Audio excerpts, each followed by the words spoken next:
Good morning, good afternoon, good evening, wherever you are around the world. This is Dr. Nelson Ogunshakin from Fidic. You're welcome to the 2021 series of webinar. For some of you who joined us last year, you would have known that we had a fantastic year of webinar as a result of the COVID-19. This year, we are starting afresh with 3-in-1 program where we are doing a series of committee webinars, which will be 9 of them. And we are also doing the COVID webinar, which is 6, and then we do State of the World webinar. Before we move on, I think it's worth going back, to have a look at the statistics last year, where we had over 18 webinars and 15,000 people register. And more important, 9,000 people attended the webinar over a series of 10 weeks. And we had over 150 people or 50 countries that participated, and speakers were close to 80. Now, I've been told by my team that we have in excess of 10,000 people who subsequently have had a look on the webinar through the YouTube. So that's fantastic news. Looking into 2021, we thought we should broaden the subject to cover 3 specific areas. One is to do with the committees, and second is to do with COVID, and the third one is a new series of State of the World report, which will be issuing this year. I'm really delighted that we are focusing on a number of topics this year, and I do hope that those who are able to join us, wherever you are today, that you will continue to support this initiative. I do believe from the statistics I'm giving today that we have close to 590 people that register. I'm hoping that we get more than 50% that will attend. But interesting enough, as we go through this process, I'm also informed that over 590 that apply, we have actually not as good as we should be in the case of our member association. We've got over 100 people that registered through our committee, which is very good.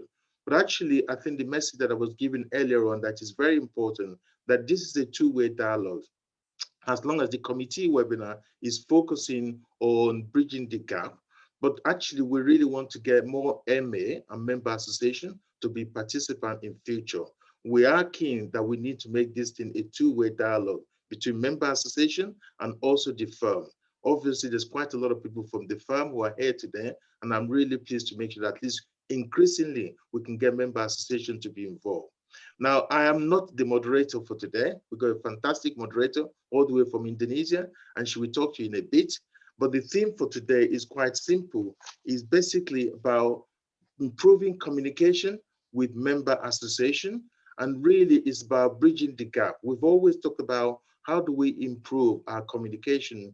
You would have noticed, for some of you been following Fidic for the last 12 months, we've introduced a number of communication platforms. We recently introduced Bulletin, which was basically based on survey on COVID-19.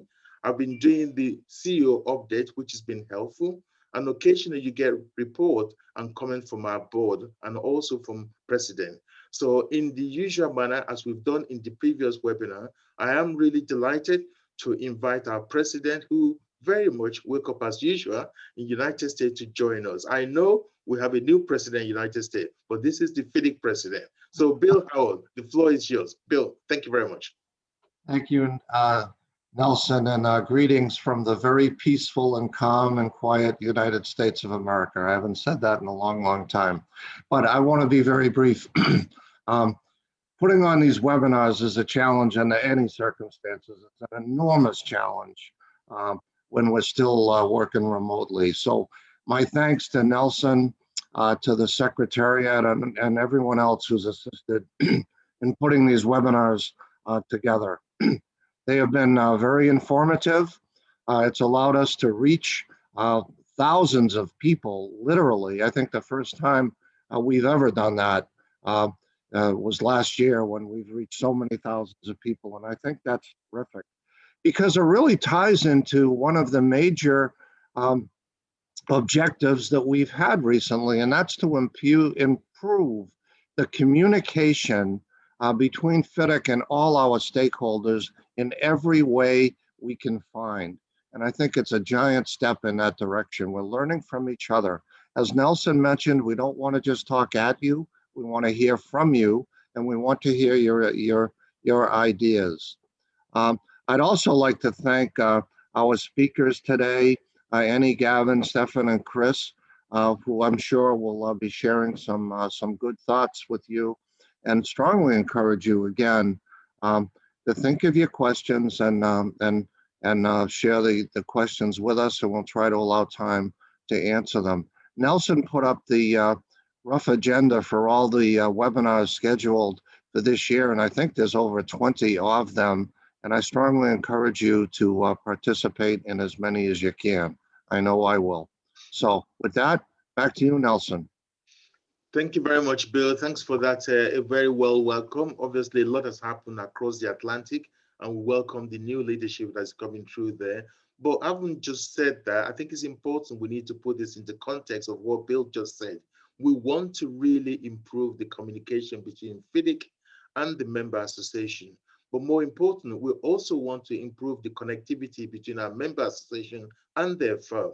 And we do see that through the member association, we can get better connected. So stage one is an improvement between Fidic and member association. Today's topic is quite timely. It's beginning of the year, and we want to be sure that we are improving our communication. So I'm really delighted today to invite, Ini Soeto, which is from Indonesia. She is the chair of the Fidic Revamp Membership Committee, and she's going to be the moderator for today.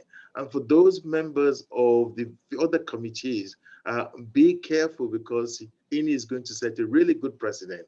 We will be talking to other member associations, and we'll be also talking to other committees in the future.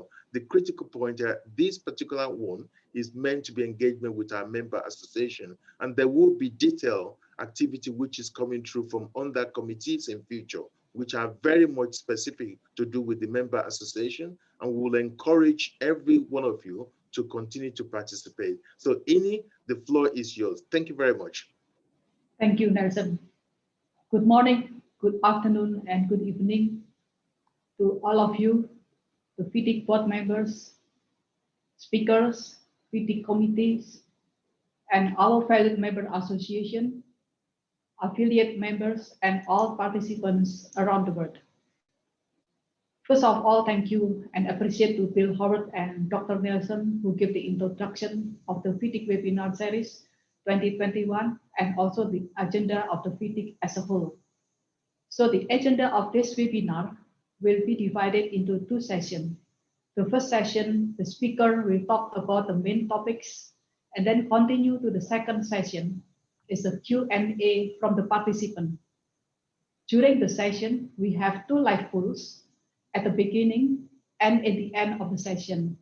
And also, we have 3 feedback survey will be delivered to all the participants after the closing webinar. So this webinar is the place for MAs, member association, and also all the participants to give the feedback, suggestion, and questions. So please do not hesitate to throw your questions, as many as possible, in Q&A chat, and stay with us until the end of the session. Before we start, I would like Barbara to launch the live polls that the participant can fill in. Thank you.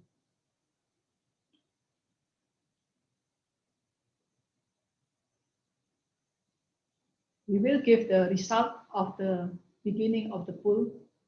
So then all participants can get the result.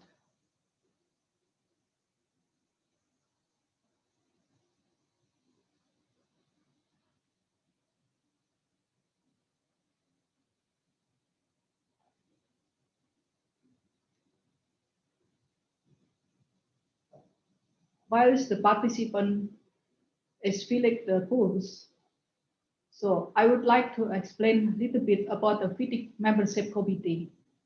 We have the primary function to oversee all aspects of Fidic membership, how to attract, to retain, sustain, and communicate with members, to develop this organization together to achieve satisfaction and beneficial to the members. And this time, I would like also to introduce our active members of the membership committee. There's Kiran Kapila from India, Amer Abdel Jalal from Kuwait, Ali Jaber from Lebanon, Yassin Dollar from Mauritius, Emad Elok from Saudi Arabia, Aziz Karadif from Bosnia and Herzegovina, and I myself from Indonesia. So at this moment, we are still open the opportunity to fill the vacancies for 3 members. Please welcome to visit our Fidic website, and you can find the terms of reference and how to apply it. We are waiting for your application as soon as possible. But if you have any questions, please contact the Fidic Secretariat.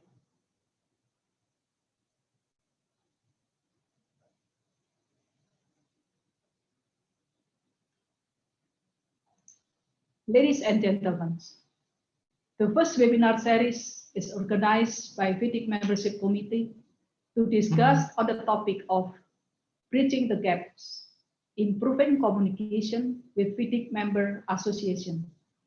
And today, as Nelson mentioned, that we recorded almost 590 participants registered from more than 80 countries are joining to discuss these important topics.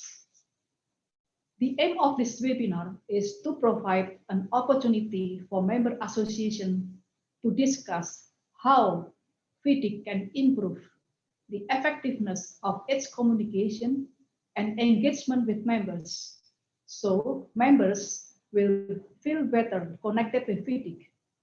At that, Fidic is able to get its message across to MA's members firms that may generate collaboration among them and further mutual benefit for working together in this global industry. Based on the result of member survey 2019, the membership committee summarized there are 3 key topics to be discussed more deeply by the speakers. Number 1 is about the advocacy that's across all of the Fidic operation. The second one is about the communication, how to improve communication with members. And then the third one is about the capacity building, about the training and certification. There's a lot of questions and requests to this capacity building, about the training of Fidic standard form of contract, about the integrity management, sustainability, and also the certification. Now let me introduce the first speaker, Kevin English, as a Fidic board member responsible for Fidic membership committee. He has been the managing director of IMC Worldwide since 2001 and has 35 years worldwide experience in planning, engineering, and management. Kevin will talk about the advocacy. Before we go to the second speaker, that we already have the result of the poll. The question is, are you aware of the benefits of Fidic offers to its member association? Yes, this is good, 56%, and I hope that will be increased later on. And how do you rate the benefit Fidic offer to MAs? It's quite good. It's about 17% give the 5, and then 8% 4, and then 5% 3. So I think that we still have to improve together with the Fidic Secretariat, Fidic Membership Committee will work together. So we hope that in the future we can get our message to the member association better and get across to the member firms. So back to the second speaker now. Chris Campbell, as a chair of Fidic Directors and Secretaries Advisory Council, he has been the CEO of Consulting Engineers South Africa since 2015 and has 25 years involvement in various institutions locally and internationally. And he will deliver the second topic about the communication. And last but not least, the third speaker, Stephen Girong, as the chair Fidic Capacity Building. Stephen is the director, dams and hydraulic works from Aegis Group Water and Fidic expert, accreditator, and adjudicator. And Stephen will talk about the capacity building.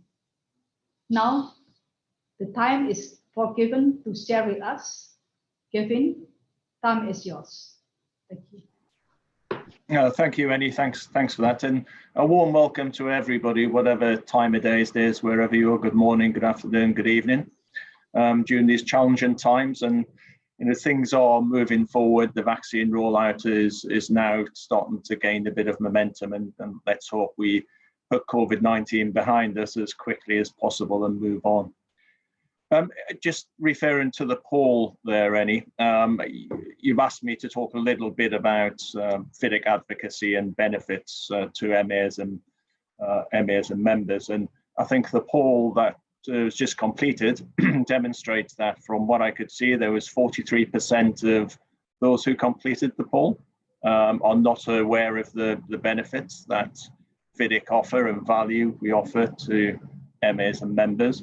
And of those who did recognize the benefits, I think there was a majority in terms of rating the benefits above 6 or above, must have been 56% or so. So I think in terms of my job here, and perhaps the objectives of this discussion today, we have an open door. We've got lots of people here who aren't aware of the benefits, the advocacy, so perhaps we've got a great opportunity to raise that awareness today. And we look forward to your questions once the speakers have spoken. So Fidic is the global voice of the industry, and that's what we want to be. We want to create the platform to be that global voice and to raise awareness of the industry and the importance of the industry to the world as a whole and the Sustainable Development Goals. And last year we spent a lot of time as a board and also a secretariat who put in enormous effort in developing the strategy 2020-2024. And that strategy strives to improve the value and the advocacy of Fidic and the value to MA members and members themselves to further improve that, and the communication side itself. There's been a big push over a number of years to try and do that, but I think this is probably the biggest step forward that we've seen. And Nelson touched on the webinars of last year, the COVID webinars, and those planned for the first half of this year. And 20 webinars covering a number of areas, including post-COVID and the committees, etc., are therefore planned. So I'd just like to touch on some of perhaps the other areas where Fidic are offering improved communication, improved advocacy, and better value for our MAs and our members. If we touch a little bit on the Fidic network, and that includes the seminars, it's networking and advocacy. We have the board, obviously, we have the advisory councils, and we're increasing the number of advisory councils at this time. We have the working committees, and we've spent a lot of time with those working committees. I'll come back to that. In particular, last year we spent a lot of time, and I'd like to maybe dwell on that a little bit more.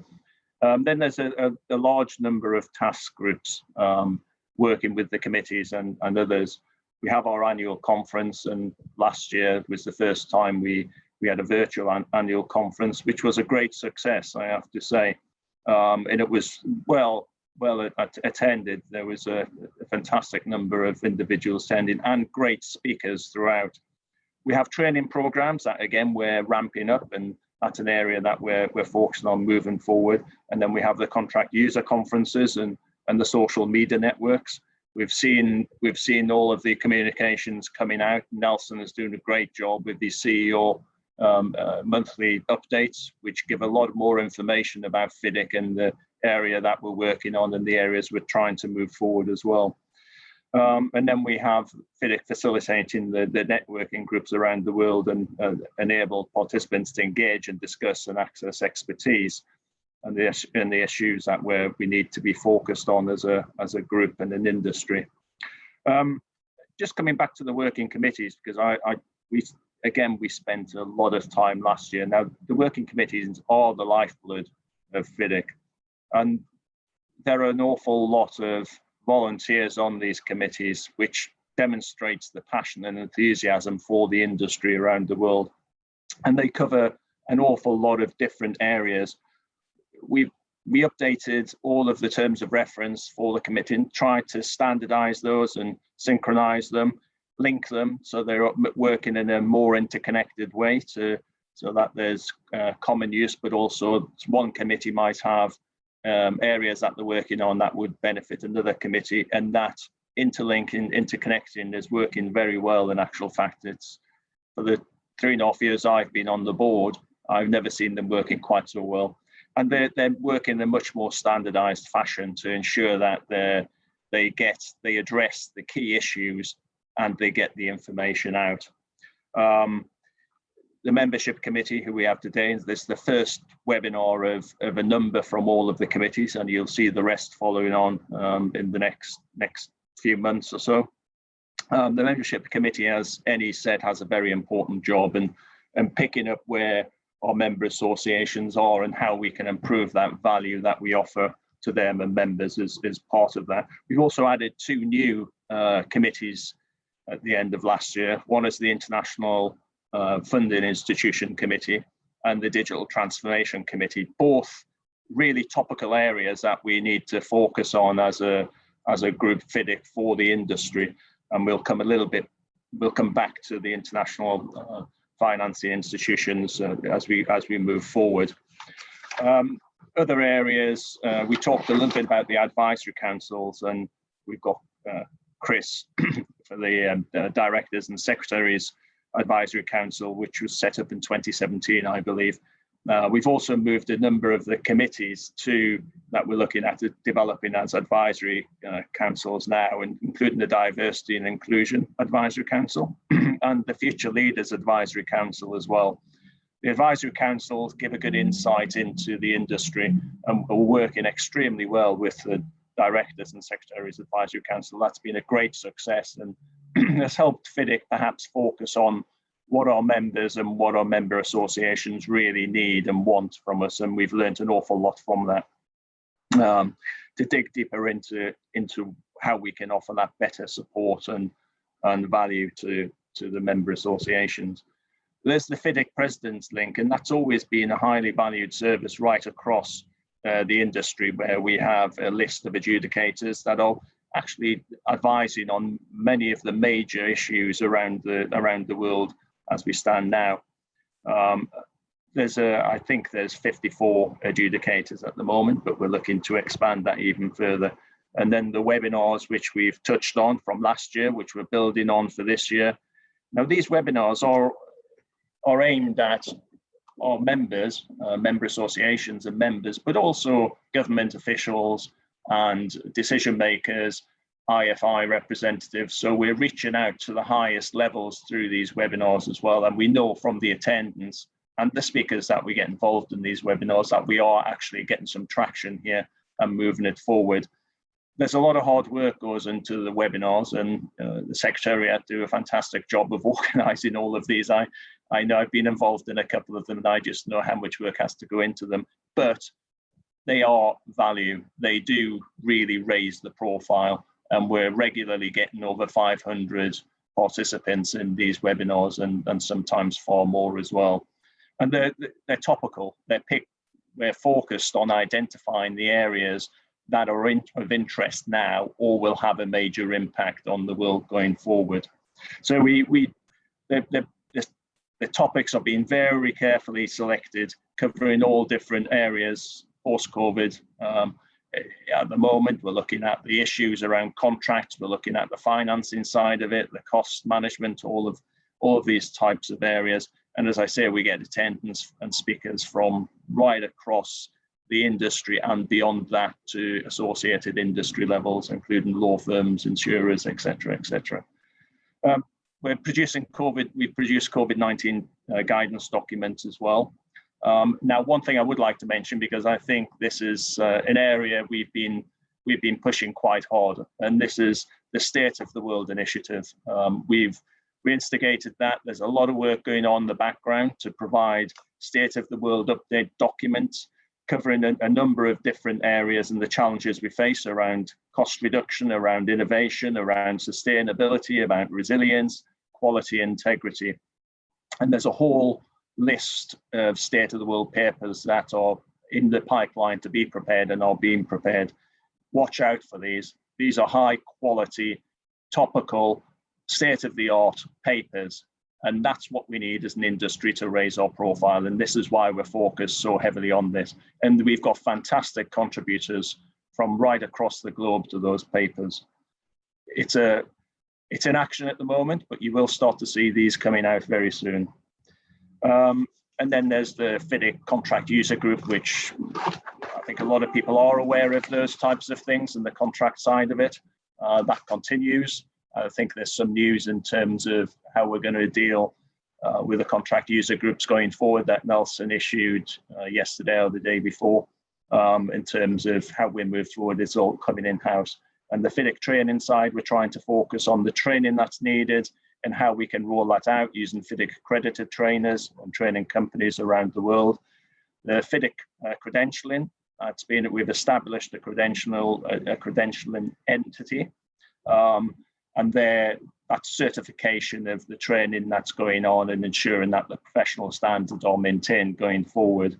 The CEO conference we've talked about. The one area which is a new one, which is the CEO networking.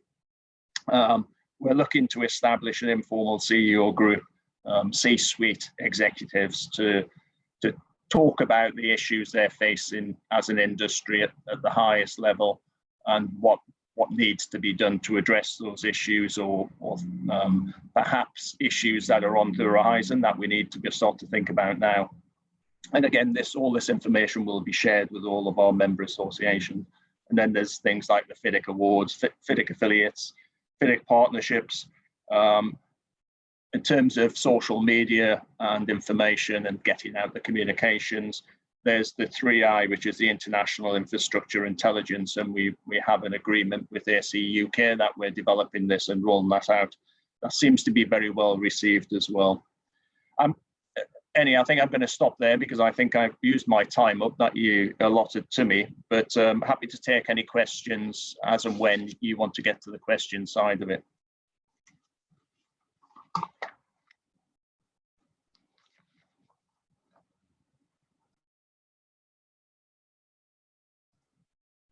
Penny, I think you're on mute.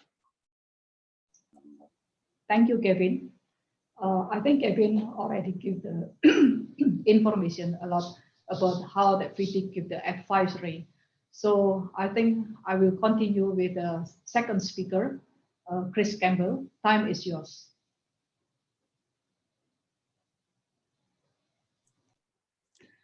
Thank you, Annie, and good afternoon to everyone, wherever you are and whatever time of the day it might be in your neck of the woods. I think, I always like to take people back to the beginning so that we understand context better.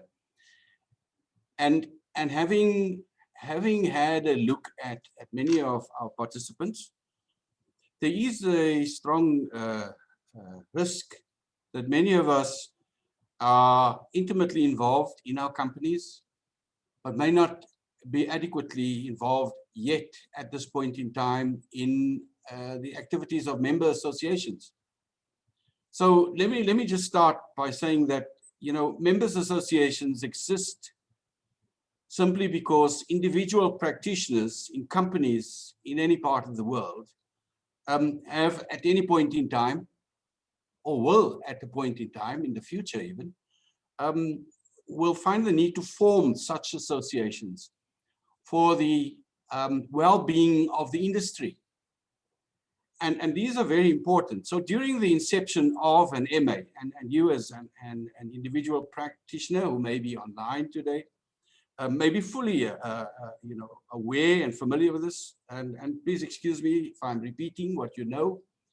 But for those who don't, so during the inception of the existence of an MA, there is always a strong need for volunteers from your member consulting engineering companies, you individual practitioners.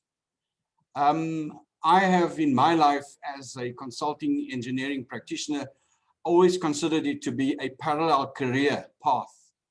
So, and that's very important.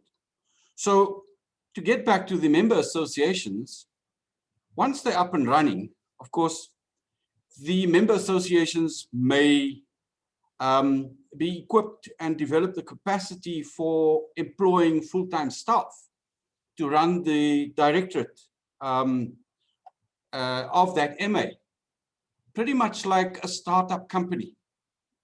You know, all the partners get involved initially, and then the partners may choose to be operational, or they may look at governance issues and employ people for the day-to-day operations of their companies. And MA started up in a country and ongoing is no different to that. Obviously with a few different dynamics. Then, of course, what's important to remind you is that even once it's up and running, your volunteers from member companies are still required to participate in board activities, the governing bodies of the member associations and the committees for these member associations, to provide the strategic input on the industry issues, because the reality is the operational staff in a member association are not always aware of the day-to-day issues that affect consulting engineering companies, and so rely on that strategic input. The result of that is the operational team, and very importantly so, is one looks at then a governance model which allows for your operational team, firstly, to be adequately chosen to fulfill those roles with the right levels of skills. And I think passion, a drop of passion always helps. In fact, a drop or two, because it's not as easy a job as one often imagines. And of course, the team should be equipped and empowered to pursue these matters from an organizational perspective in a short-term business planning process. So you're effectively running a company, except it's an organization. Now, let's link this member association that you've established, and let's look at how do we link to a global body such as Fidic. And firstly, we know that Fidic is a body that not only focuses specifically on consulting engineering practitioner best practice issues, for example, and the global interaction with international funding institutions and various other topical issues and areas, but through this membership committee and through its directors and secretaries advisory council, the focus is to keep in touch and up our game in communication links and sharing amongst each other in the Fidic family specific pertinent issues. What may be of interest to member associations at this point in time is a concerted plan by the Directors and Secretaries Advisory Council in conjunction with the membership committee to have more focused webinars, one topic and deep dive information sharing for MAs. And of course, individual practitioners who would like to learn more about the workings of MAs are always welcome to attend with their staff who run their offices, or may find it useful if they have not quite reached that stage yet and still perform those roles as part-time engineering practitioners and part-time volunteers running their member association. And just to share with you very quickly is the following topics, of course not limited to, that we will be that we will be addressing through the course of the year will be, for example, the MA Awards. It was a wonderful initiative at the last in-person Fidic conference and gala dinner. And what was surprising that there were too few winners of too many prizes. We want to share that ability amongst more of our members so that the recognition is not, and I say this with respect to those who had achieved them, but that all may be in a position to contend for these. The next topic, of course, very importantly, and as I said to you, it affects you in your consulting engineering business, and likewise, a member association. And we look at Fidic with some of the other, our interactions with them, but it's MA financial sustainability. How can we share that information amongst each other? How can we learn from each other? Diversify. Again, I'm coming to business. Diversify your business. Don't rely only on training. Maybe expand your membership categorization and you earn some income. I think the most important one, and this I know from a consulting, the member association based in South Africa, they are very cautious of having their brand utilized or access to their members at no cost to others who could benefit financially. So you can create those relationships which have a win-win environment for an MA. Then the last two or three that I want to mention is issues around MA staffing, retention, and transitioning. People may come and go. How do you keep that ship running if you might have lost the pilot of the ship? Have you got another pilot somewhere in the back of the ship, or that you can pull up to steer you to where you need to be? Those kinds of issues. Training initiatives, broader than most likely, the Fidic training and Fidic contracts training. And lastly, and most importantly, is the continuous improvement of benefits to members. My parting shot for those of you in any way involved with member associations is there's a song that comes to mind, and the chorus of which, if as an MA you don't sing to yourself from time to time, you're going to be missing a point. And the words go very simply, what have you done for me lately? I forget which song it is, but I want to leave you with those words. I think those of you familiar with the song may recollect which song it actually is. I think it's a bottom line for MAs and any member type of organization, because if you don't answer those questions, invariably members will ask them of you. I'm going to pause there. Thank you very much, Annie. Thank you very much, Chris. I can pick up some of the interesting what Chris mentioned about that we are as a Fidic family, and the NS will do the focus webinar for the member association, and communication through the member association award is one of the tools for the increasing the communication, and also how to make a better member association financially. So we then continue to the third speaker, Stephen Girong. Stephen, time is yours.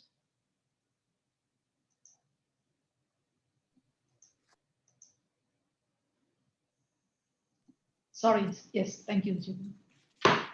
Yes, hello, I am Stephen Girong from France. So I am an engineer. I work in an engineering firm for the last 25 years as an engineer. And as Chris said, I did a parallel career path with Fidic for the last 15 years. And then with time, I got the accreditation for trainer and adjudicator on the president list.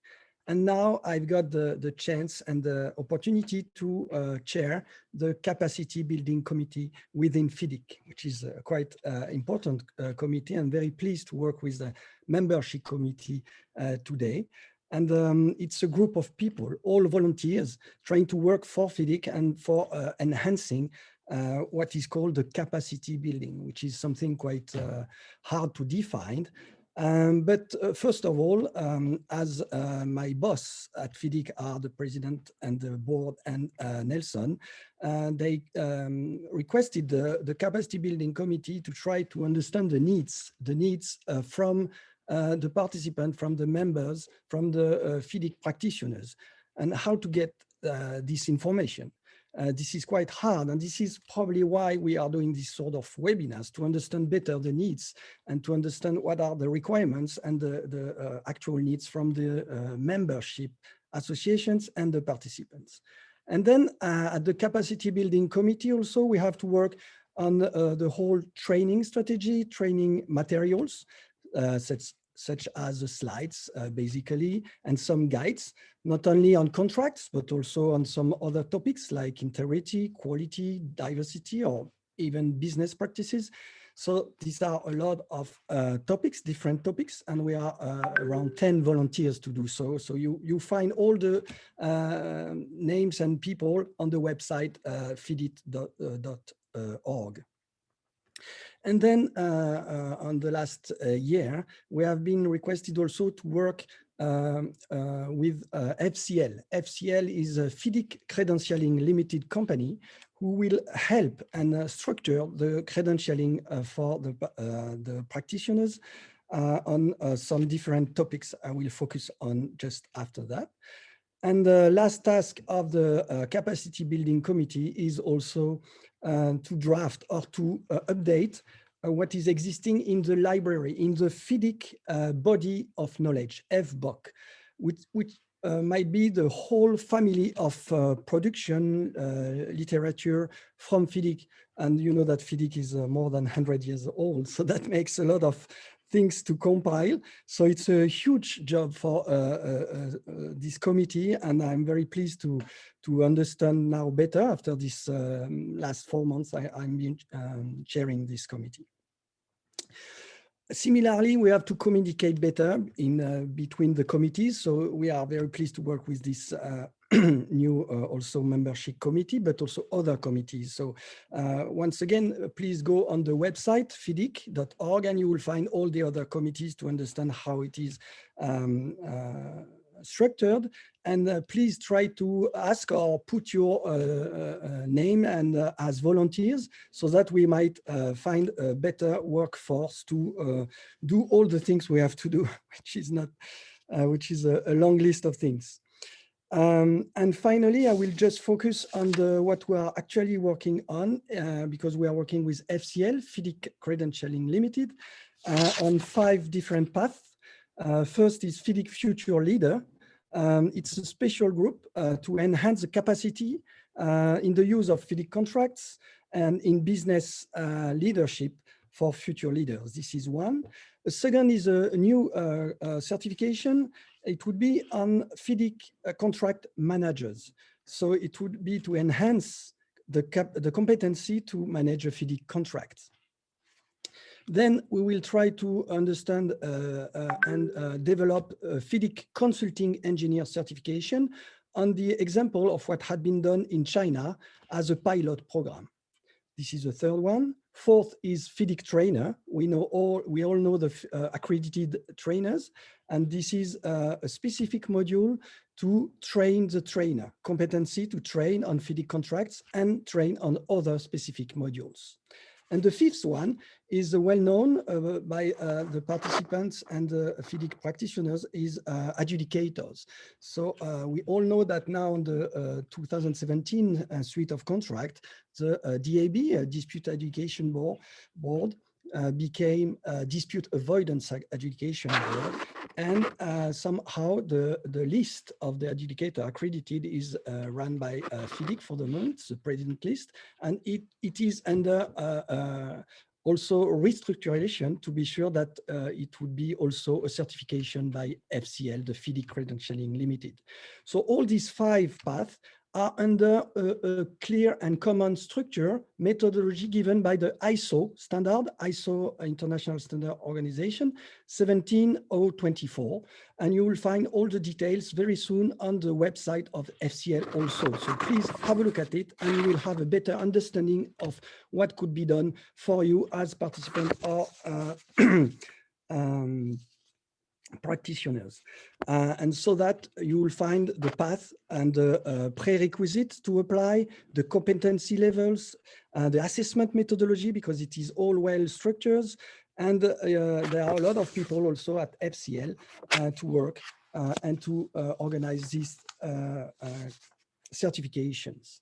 And as part also, and I will conclude with that, we are drafting a Fidic training tree to be sure that all the participants and members, MAs, membership association, will understand what is possible to be trained on.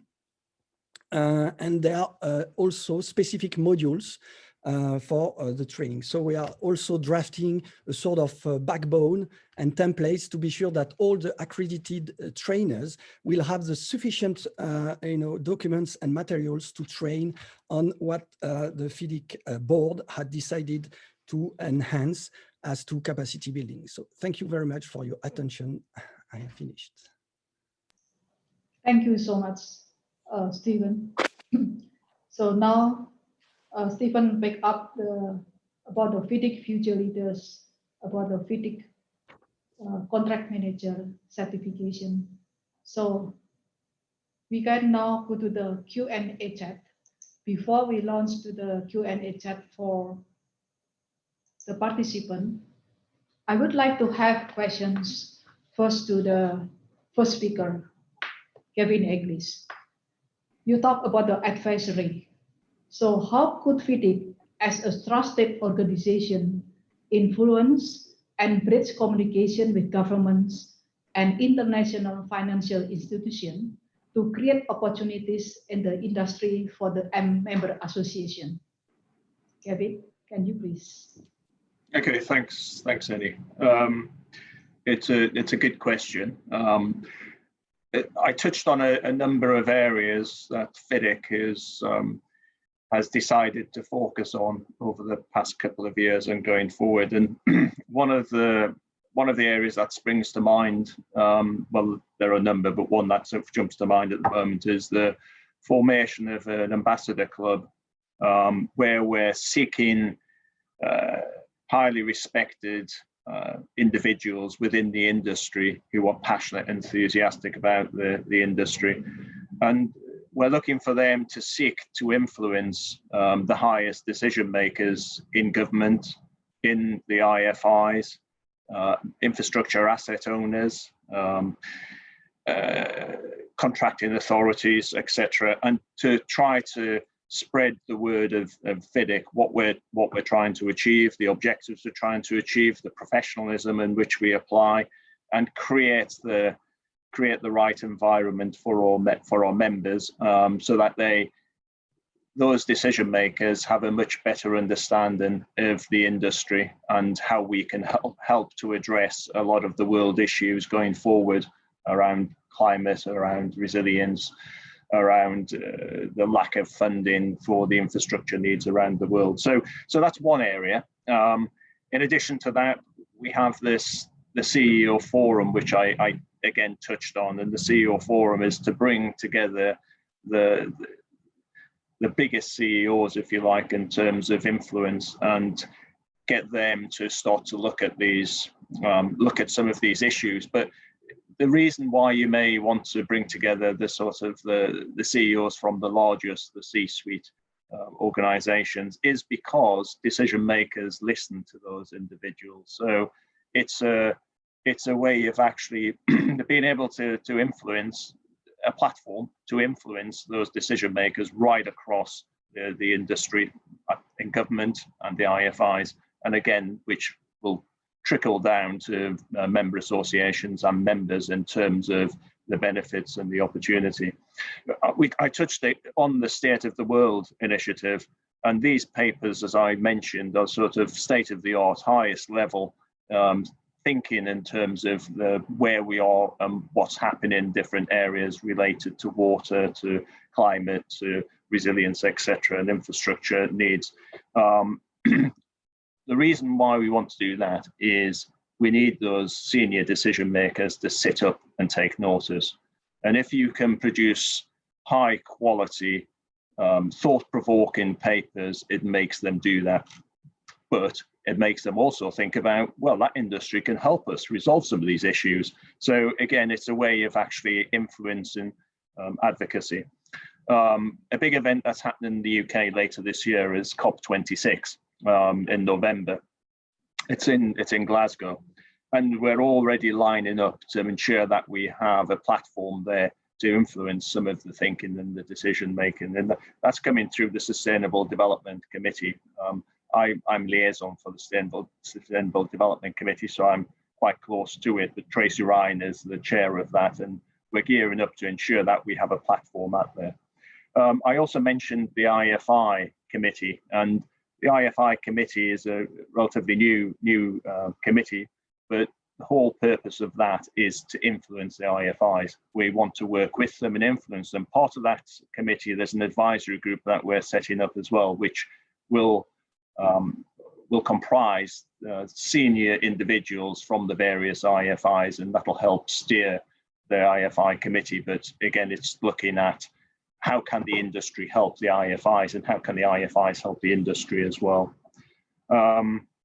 And then there's other things that are ongoing around the sort of regional representative that links into that. So we're looking at IFI regional representatives across Fidic who can be part of that. So we're trying to trickle it down to the regions as well in terms of that influence. So not just that the IFI head officers, but right across the globe, if you like. So I think they're kind of some of the things that Fidic are focused on and moving forward this year in terms of the advocacy side and influencing key decision makers within government and the IFIs, and how, in particular, raising knowledge and awareness of how the industry can help them. Thank you, Kevin. It is really very good, and we hope that Fidic can implement as soon as possible, because I believe that all the participants, all the MAs are waiting for that Fidic can support them. Thank you so much. So I would like to have a questions to Chris Campbell about the communication. So does Fidic have short, medium, and long-term plans in place to improve two-way communication with member association and also the other stakeholders? Chris, please. You unmute, Chris. Sorry. Thank you, Annie. Look, I think the challenge with communication is there are arguments around never feel you're communicating too much. But I think one has to find that happy balance between communication and information overload, where people switch off. And unfortunately, we do find ourselves in a world changed by the realities, of course, of the COVID-19 pandemic. Who would have thought that we would have a session like this in this format, at this time? And so, this is not only an activity that's taking place with Fidic through its members, but many other member associations, and within countries. There's just a flood with these opportunities, and so there is that dilemma. In respect of Fidic, I believe that we have a good handle on how much is enough. I think we would have witnessed the usefulness and the flow of information during the the previous year since I'd say February, March. And that was useful and vital information, which helped member companies of our member associations enormously, because there were commonalities across the globe. Some issues are unique to specific areas, but they're always common challenges, and great that we seize the opportunity to learn from each other. So certainly in the communication strategy that Fidic will be driving, it will not, of course, only be confined to these kinds of platforms, webinar series. If anybody looks closely, I think your younger generation probably have a greater affinity for them, but Twitter, Facebook, and some of our older generation are not technophobes, so they are on all of those platforms as well. You know, LinkedIn, for example, I just this morning had Nelson do a drive for more participation to this webinar. So the plan is there. It's short, medium, long term. It's being done in balance, and an extension of that is how we will be strengthening the capability of our regions to target the communication pertinent to the issues in some of those regions, so that we have relevant conversations and not generic ones. And that then will help improve and strengthen the body, Fidic, across the globe. So I'm certainly of the opinion that there's indeed a strong drive. There is a plan, and I think that you know, if you don't have the time during your working day, then you know, during your leisurely time on the beach or somewhere in the countryside, you can catch up, because the information doesn't get old either. So I will share with you, for instance, taking advantage of that communication. Again, there's an organization in South Africa, Consulting Engineers South Africa. They still have a bulletin board with all the Fidic webinars and details hosted last year, in case any of their members missed it at the time. A lot of that information is still useful and relevant. You know, it's a bit like picking up a book that was written 20 years ago. If you've read it once and you've enjoyed it, you may read it again. If you haven't read it before, you may actually find it interesting to read. So that's the great thing about information and communication. Thank you, Annie. Thank you, Chris. I'm picking up on the very interesting, you mentioned that we have to strengthen our region to make the balance among the countries. That's hopefully that Fidic maybe can to go there and to have the regions to strengthen themselves. So we are going to the third question to the Stephen. So how could Fidic better support to the member association to disseminate training and certification to member firms? Yeah, thank you. I think this question is quite interesting. So how could Fidic better support the member association to disseminate training and certification? I think the first step, as I said just earlier, is for us as a capacity building committee and for FCL also, Fidic Credentialing Limited, is to understand the needs. It is to be sure that there is a right communication between what the practitioners want, or the member associations, and how Fidic could respond, answer to these needs. And this is the key point, really the basis. And we spoke about 5 different paths: future leader, you know, a contract manager, consulting engineers, trainer, adjudicators.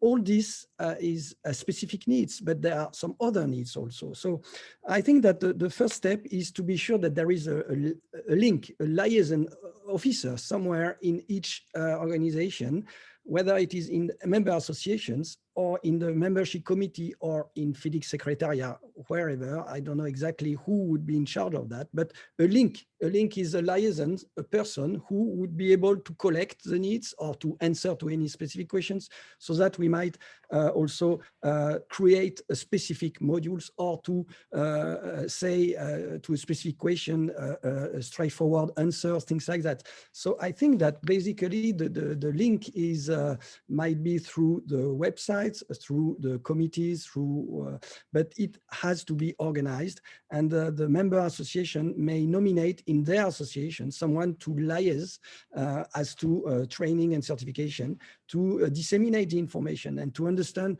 Probably in mid-February or in March, we will have the update of the Fidic website as to training and certification. And then all the participants and practitioners may have a look on the website. So it's a one-way communication. Then back to that, you have specific, you know, on the chat box, you have seen some specific link on which you can click and have your place to put a question and to raise your hand or to participate as a volunteer. So please do so. I'm not different from you listening to this webinar. I just came to Fidic saying, oh, what could I do? I'm interested. So do exactly like that, and you will be part of the Fidic galaxy by doing one bit of the thing. There are a lot of things to do, so welcome. Thank you, Stephen. I think Stephen already explained clearly that the all member association to be proactive, especially in the February or mid of March, that there is a special that Fidic will give something that everybody should be proactive on that one. Okay, so I think now we have a lot of questions from the audience, from the participants. And one of the questions coming from Ali Jaber.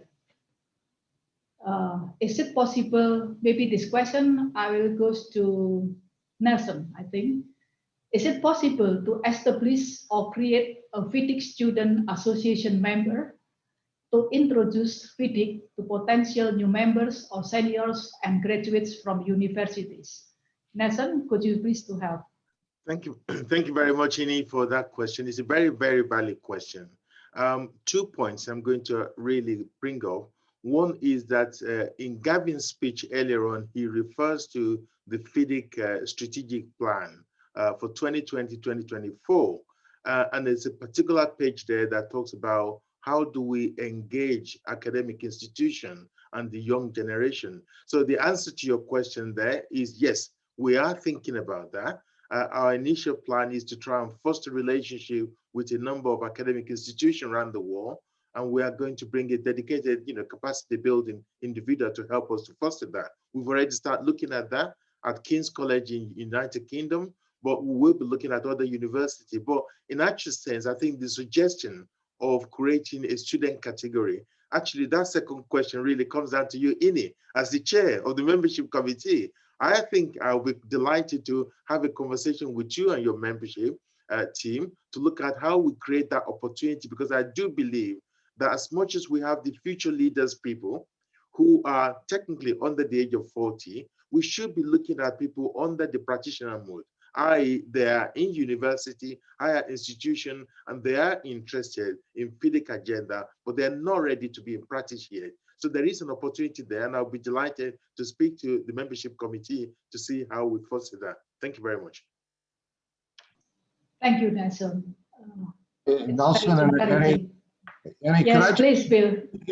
Piggyback quickly on what Nelson said. When I think about that question, and I think about a lot of the guidance documents we produce, and a lot of the areas that we try to address for the profession, there is a gap, in my view, that is really covered in that question.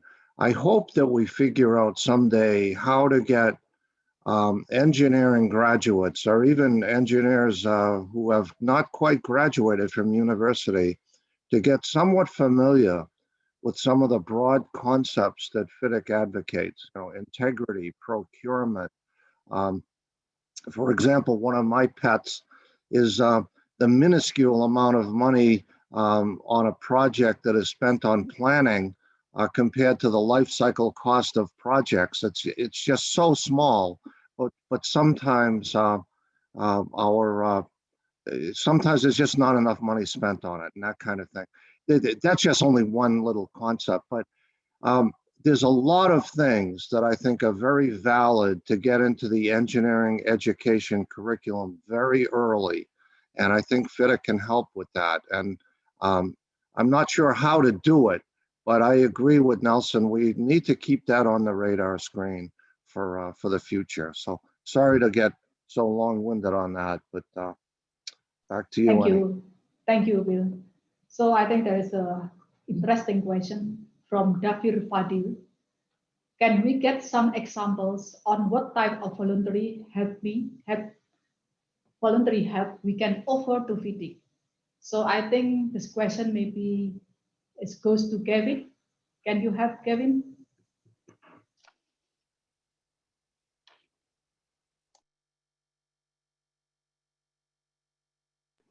Sorry, Annie. Okay, thank you. Couldn't get my mic off. No, there are many opportunities for volunteers to get involved in Fidic at all different levels, and the working committees was just one area where we've been looking for a diverse range of individuals to be involved in each committee, geographic spread and gender spread and skills, etc. So I think you just really have to put your hand up, and obviously whilst the slots may be although I think Eddie, you mentioned that there are some slots in the membership committee that you're looking for people to fill. So there's opportunities to get involved there. There's opportunities to get involved in terms of just contributing to Fidic knowledge base or using Fidic as a way to perhaps generate blogs and various other things you can contribute to. That you can contribute to through the newsletters, etc. I think there are many ways for people to get involved. What we want more people to want to be involved. Obviously, we can't get everyone involved, but I'm sure there are ways. There's the task groups as well that fall out of the committees, which is the sort of next group, which are set specific tasks that they can focus on. So I mean, I think there are many ways for people to get involved. We're looking for people to put their hands up. Thank you, Kevin. Can I add on to that? Yes, please. Yes, please. I think both speakers have actually talked about opportunities available. The Fidic website is undated with a lot of opportunities, either in our contract committee, in our membership committee, in our capacity building, in terms of, I think Christoph talked about we need to develop, the Fidic body of knowledge, and we need to update our, conferences and programs. So there is a lot of opportunities, but these are very much available on our website. So for anyone who is interested, please visit our website. And if you are in doubt of not knowing exactly where to go, please drop me a note. I'll respond. Thank you. Thank you, Nelson. I think there is a suggestion from Young Martin. He will suggest to run a small marketing campaign addressing the construction management professor at renowned civil engineering university. So what is your thinking, Nelson? Thank you. It's a very good question. In my earliest response, I make reference to King's College, where we've signed a relationship with them. And we are looking at, where else in terms of the university we can foster a relationship with. Christoph talked about, we are looking at contract manager, and it is possible that, in that process, the issue of construction management may be something that we need to take on board in terms of our activities. I have a background in engineering and construction management, and I do believe there is a growing opportunity there, because particularly as we start to think about the diversity and inclusion, quite a lot of people, particularly on the female side, are coming into our sector. in the construction management side, and there's a huge opportunity for them, but somehow we need to create a home for them. And it may be a case in the case of the credentialing, or we need to target a number of university or academic establishment where Fidic can have an influence. I do take the point that Gavin referred to earlier on about how we want to build ambassador in countries, and this can be a platform for us to engage university so that we can implant our knowledge that was referred to as the Fidic body of knowledge in the area of sustainability, integrity, and quality and contract into how construction management and program are being delivered. We are very open-minded, but as like any other thing, we rely on supporters and volunteers. So it's a matter of what we can do within the timeline of what we have. But it is a very good question. Thank you, Ini. Thank you, Nelson. I think there is an interesting question from VP Sono Stio Widodo. Maybe this question goes to the Chris Campbell, I think. Do Fidic monitors and evaluates MA's performance and their contribution in developing engineering consultancy advancement in their respective country? Look, I think the tone is set by Fidic through the integrity management systems, and it's not quite possible for Fidic to play that policing role. That's the best practice for an MA to roll out in its respective country. And it's then the member associations that have the role of being the custodian of their members upholding those kinds of practices and holding them to account. The FIMS, the Fidic Integrity Management System, the business integrity management, and even one can go so far as having quality management systems, where you may have instances where companies are unable to afford an ISO quality management certification. A smaller, locally appropriate quality management system in conjunction with your MA helps direct the activities of your member companies. And indeed, I know that many of our member associations take the upholding of the ethics and integrity of the industry very seriously and do hold members to account, because otherwise it would be double speak. And you can't have a single company bring an entire industry into disrepute. So you need to manage those issues from within so that you don't get your whole industry in a certain environment tarnished. But that is best conducted at a local level through the MA. I do believe that it's Fidic's role to assist in providing that kind of global best practice, but each of us have to customize that to our local circumstances and situations, and even the application of our local laws and the kinds of frameworks legally that we have to abide by. I give you a simple example. Much as one assumes that when a company has done wrong and is allegations of wrongdoing, that a member association simply wakes up the next morning and says, "You're out of here." That's not quite possible in law.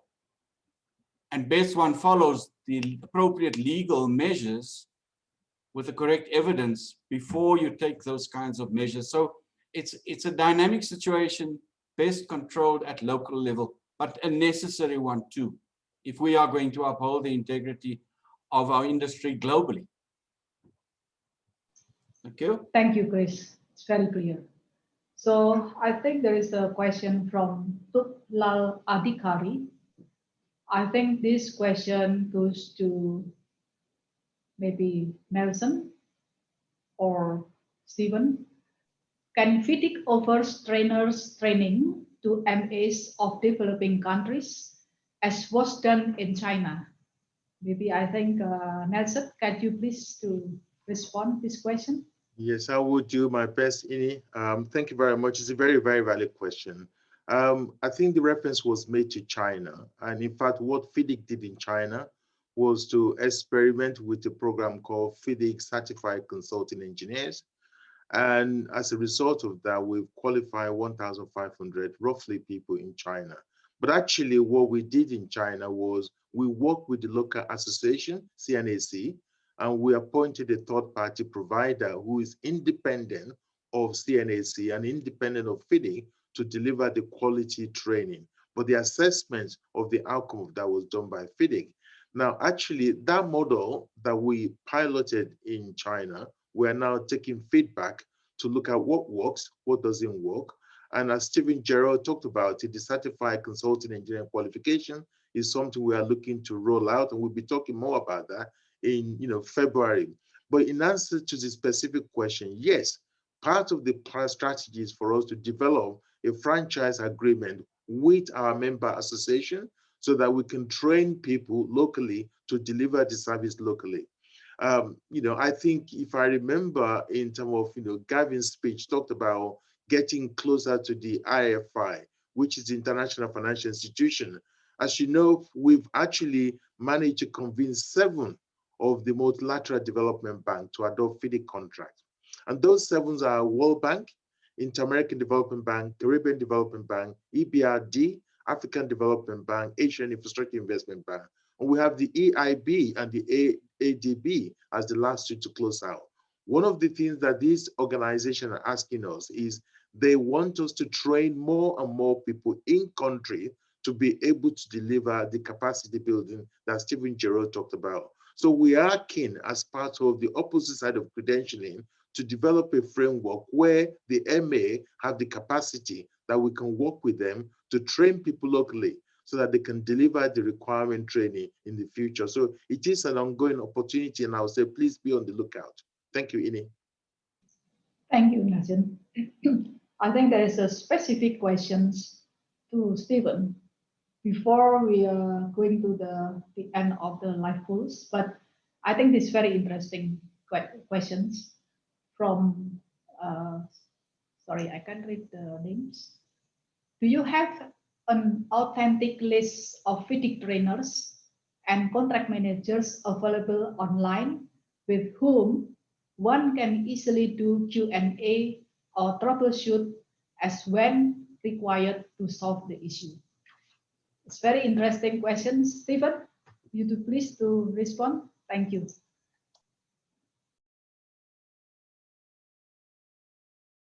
Can you unmute, Stephen? Can you unmute, please?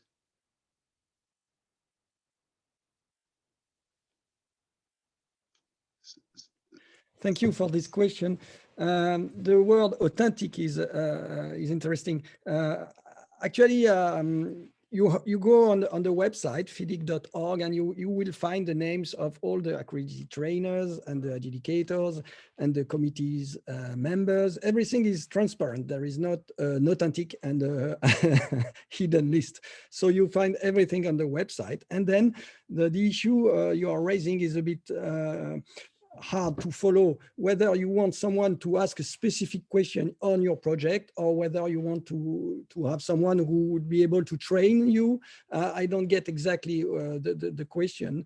So if it is a specific question, there is no, actually, as far as I know, on the Fidic site, a specific forum in which you just ask a question on a contract or a project. It is to a specific question. So probably you have to find a direct answer from a consultant or someone who might explain exactly your specific point. If you want to have a specific question to a trainer, then you have to go on what Fidic had developed, especially with the COVID situation, a lot of online platforms for Fidic training. So you go on the website and you have access to some training. Inside these trainings, you have somehow a direct contact with the trainers who could answer to any of your questions during the training. So if you speak about a forum, open forum, I don't know, there is no forum for asking a specific question on project on the Fidic website. I don't think that it is on project for that. I leave Nelson and Gavin if you have any other idea on that, but I think it's not the case. Okay, thank you very much, Stephen. There's no official forum where you could put that. I suspect people are asking for helpline on contract. And the approach we've taken is always been the case that our members' firm, i.e. the consultancy company, such as the one that Stephen's company worked for or Gavin worked for, they have their own business and their job is to provide services. However, I suspect there is scope in the future to look at what are the minimum often question asked, and can we provide such a question? Or secondly, are we in a position to build a relationship with some firms who can offer that in a service way? We haven't explored that. It is something that I used to do in my previous association when I was in UK, where we fostered a relationship with a number of law firms, and we had help desk, where if any question comes to us that we are unable to address that, we put it across to a panel of a law firm or consultant who can look at it and answer that in about 5 to 20 minutes. But beyond that, you then have to pay. But we don't have the resources within Fidic, and I suspect that going forward in future, there is opportunity for us to look at developing a helpline, but we are not there yet. Stephen? Can you unmute Stephen, please? Yeah, sorry. I may add something to what you said, which is quite interesting, because we are building actually the competencies of Fidic contract manager. And one of the competencies is probably how to answer specific questions. So if you want to have an answer to your question, you have probably first to be trained and then to pass the evaluation and the certification to be a contract manager, so that you might be in a position to answer any question in your company or as individual if you want to serve somebody on this topic. So please have a look in the coming weeks and months as to this new credentialing for Fidic contract manager. Is quite interesting. Thank you. Thank you, Stephen. So before we are going to the closing webinar, I would like Barbara to launch the live polls. Has this webinar improved your understanding of Fidic benefits and activities? Whilst we are waiting for the participant to fill the poll, so there's a interesting question again. This question is coming from, sorry, just a minute, from Kaja Ahmed. Fidic by definition is engineers, then where non-engineers are less important. Is this statement wrong?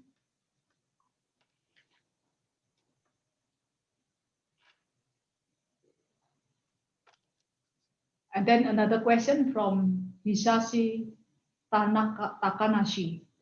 Regarding Fidic's International Financial Institution Committee, what are you going to do correct concretely for the benefit of member association? So please, maybe, I think this questions maybe goes to Nelson again, or Well, Bill. Well, I'll try and do the last one, and maybe Bill can help me out with the first one, and I'm quite happy to jump into it. I think the question is very much about what can Fidic do because of our relationship with the International Financial Institution to help the MA. I think I'll probably refer back to the genesis, which I think my colleague, Chris talked about the purpose of the member association. That the member association is there to promote the interests of the firms in their country. And that is the fundamental purpose of that. If, the MA are then members of Fidic, technically means that the firm who are members of the MA are beneficiary of what Fidic does. So to me, I think by building relationship with the Multilateral Development Bank, they want to know that when they are procuring projects, that project is delivered in terms of quality, sustainability, and integrity. Transparency is very important. Second, they want to deliver those projects with the standard and best in class, I call it, in terms of the construction and procurement process.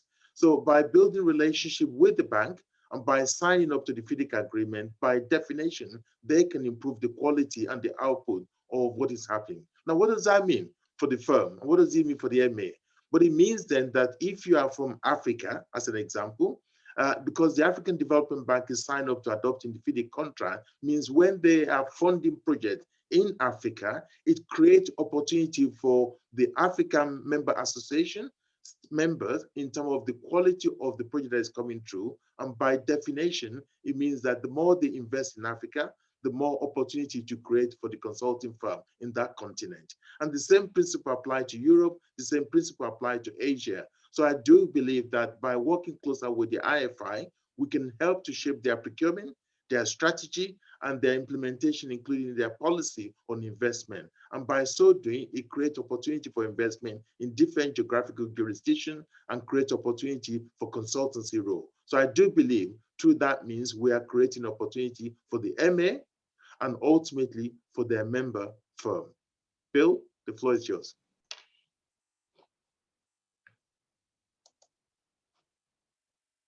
Bill, can you unmute?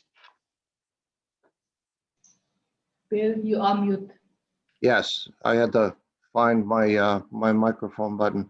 I believe the question was related to the importance of the engineer versus everyone else involved in the project. Am I interpreting that question correctly? The concept of importance of the engineer? Yes. Okay. Well, I would not look at it that way. I mean, everyone is important. But the role of the engineer is where I would put the emphasis on. And in many, many countries, the professional engineer has responsibilities by law for the protection of the health and safety of the public in construction or infrastructure projects. And with that kind of professional responsibility, there are roles within a project that only should be served by engineers. So the word role, I think, is much more appropriate and applicable to the issue of of who is involved in projects and the as opposed to the concept of importance.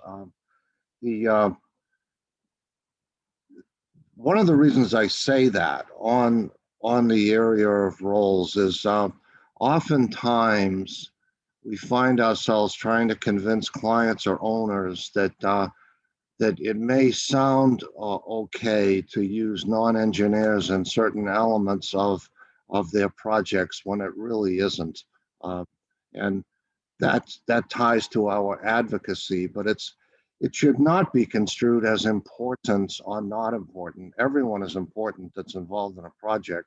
The role is what is critical to us, and really with the health and safety of the public. So, Nelson, I don't know if you want to add to that or.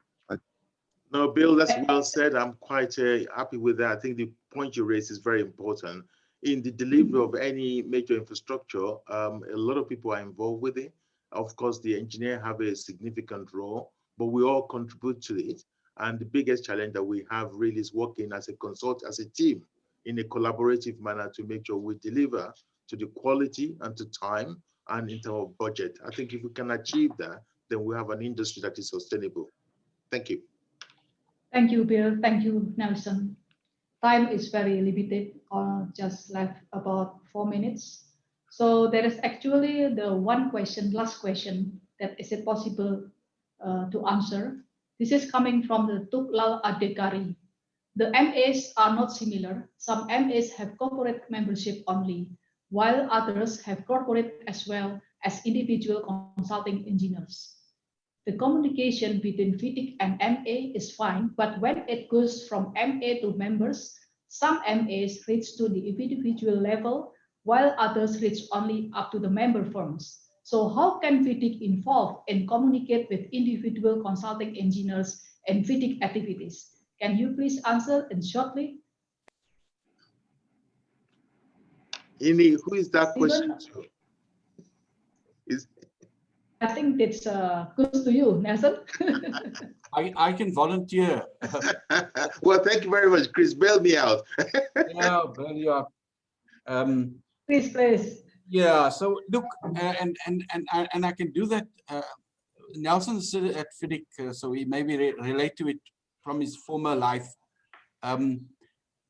If I take the instances of consulting engineers in South Africa, communicating with its member companies, you tend to have a database of contacts within your member companies. And like we said earlier on, in any communication, you have to be careful to just throw everything out to everybody.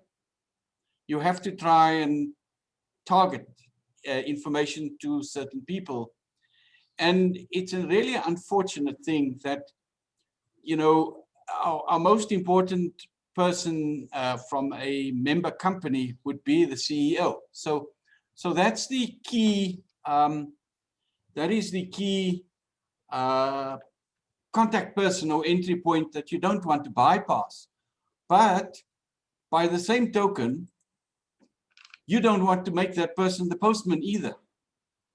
So, you know, there is that risk that information is not necessarily conveyed from the MA through the CEO of a company, or and then on to individual employees in that company.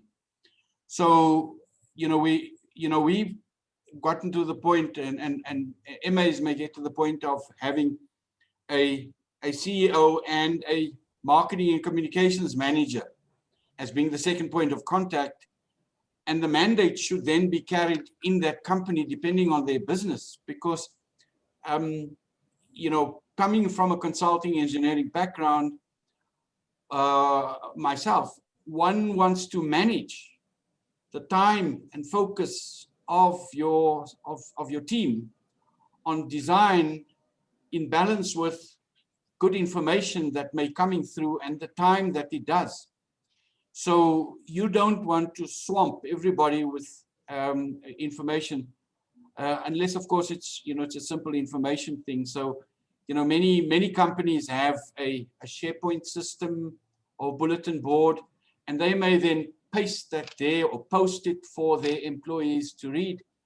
And that's, you know, it's always difficult to make sure that communication that you've received from Fidic in Geneva eventually gets to the every employee in a member company.